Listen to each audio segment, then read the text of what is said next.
Sa kalayuan, naglakad lang kami. Bakit pa kami ang daming hardware na dadaanan namin?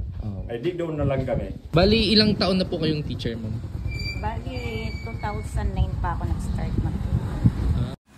Sinisimulan na nga pala namin magkarga ng mga bakal dahil halos 100 bakal ang in-order ni ma'am sa amin. 60 pieces na 10mm, 60 pieces na 16mm, at 10 pieces na 9mm. Bukod pa rito, baka siguro makakatatlong balik kami. Gawa ng may order pa ng hollow blocks, white sand, and graba si ma'am. Dito ay kumain muna kami ng merienda kasi alam namin naggera na naman ang papasukin namin. Hindi kasi biro to eh. Nahihirapan kami ngayon kasi kulang kami sa tao. Pero lahat naman ng bagay may hirap. Pero nalalagpasan. Dito ay nagkukulitan pa kami. Alam nilang mahirap yung trabaho kaya nagtatawanan na lang kami. Ang kasama ko nga pala ay si Kuya Mario at si JR. Pagkarating namin ay inassist na rin pala kami ni Bossing. Tignan namin kung saan maganda ilagay ang mga materyales. Pag mas maganda ang lagay ng mga materyales ay mas mapapabilis ang trabaho nila. Yung ano natin, buhangin, dito na lang natin. Huwag tayo lumagpas. Ito yung school. Yung white sand tsaka yung graba, ma'am, to follow up na lang kasi hindi kakayanin nung deliver. 100 na hollow blocks tsaka white sand tsaka graba. Batangas branch. Una yung ano namin, pinaka-school namin.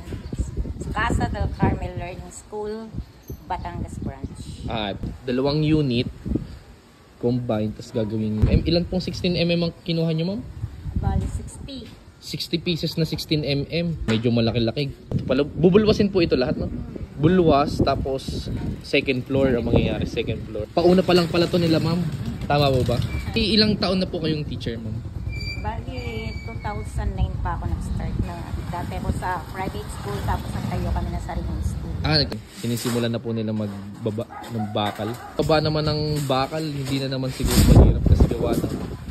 Lagay lang sila, baba lang sila ng baba dito. Hindi na nila transfer pa to. Hindi na nila ipapasok. Dito na lang sa gilid. Separate na vlog about dun sa grade. Bakit may mga kulay dito is meron yung corresponding na grade.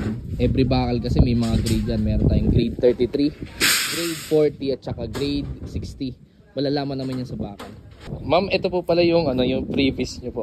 Bakal. Pure steel po yan, pure steel. Yung gold po yung groundbreaking. Po yan, masipag po na po yan, na pala. Mga pala po kasing tamad eh. May joke lang po, joke lang. Ito nga pala ay sinisimulan namin magbaba ng coco lumber. Tapos, isusunod na nga pala namin yung white sand. Nagulat sila, Bossing. Bakit? Kasi hindi nila inaasahan na malaki pala ang load ng white sand namin. Hindi natin baliktad mamaya dito. Dito ay sumama na nga pala kay Kuya Morris para ma-deliver na yung graba. Nang maibaba na nga pala namin yung graba ay nakita namin sila. Kakarating lang.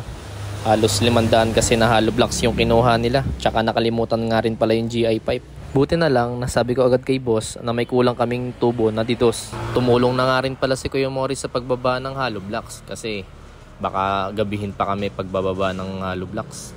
Mukhang marami pala, kaya mukhang mapapasubok pala ulit ako. Tutulungan ko na rin pala sila para mas mabilis na ang pag-deliver namin kasi meron pa kami mga pending na deliver. Sa sobrang dami nagpapa-deliver at nagpapa-quotation, marami na naghahanap sa akin. Sa mga die-hard fans namin at saka sa mga loyal na customer namin, wait nyo lang ako ha. Gawin po namin ang lahat ng aming makakaya para maibigay ang tamang serbisyo para sa inyo. Huwag nyo pong kakalimutan na ang buhay ay hardware lang.